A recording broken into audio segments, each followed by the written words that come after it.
కేంద్రంలో ఉన్న బీజేపీ ప్రభుత్వం ఎంఎండిఆర్ చట్టంలో మార్పులు తీసుకువచ్చి బొగ్గు బ్లాక్లను ప్రైవేట్ పరం చేసేందుకు కుట్రలు చేస్తోందని సింగరేణి గుర్తింపు సంఘం ఏఐటియుసి రాష్ట్ర అధ్యక్షుడు వాసిరెడ్డి సీతారామయ్య ఆరోపించారు. సింగరేణి ప్రైవేటీకరణకు వ్యతిరేకంగా జిల్లా కలెక్టర్ల ముట్టడి కార్యక్రమంలో భాగంగా మంచిర్యాల జిల్లా నన్స్పూర్ నుండి సమీకృత కలెక్టరేట్ వరకు ఏఐటియుసి కార్మిక సంఘం నేతలు భారీ ర్యాలీ నిర్వహించి ధర్నా నిర్వహించారు. ఈ సందర్భంగా కేంద్ర ప్రభుత్వం విధానాలకు వ్యతిరేకంగా నినాదాలు చేశారు. 2015 సంవత్సరంలో బీజేపీ ప్రభుత్వం బొగ్గు బ్లాక్లపై ప్రైవేటీకరణ చేసేందుకు చట్టాన్ని సవరించిందని ఆరోపించారు. దీనివల్ల సింగరేణి సంస్థకు భారీ నష్టం చేకూర్చే విధంగా ఉందని అన్నారు. సంబంధించిన OC3నేమో అవంతిక కంపెనీకి పెట్టట్టు చేశారు. అరవిందో కంపెనీ ఎవరిదో అందరికీ తెలుసు.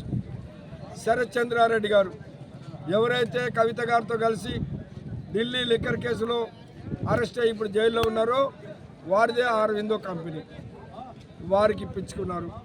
అటనే సత్తుపల్లిలో ఉన్న మైన్ని కరీంనగర్ మెడికల్ కాలేజీ ప్రతిమా మెడికల్ కాలేజీ ఓనర్ అయినటువంటి ప్రతిమా శ్రీనివాసరావు గారికి ఇప్పించుకున్నారు. వారు కేసీఆర్ గారి బంధువు.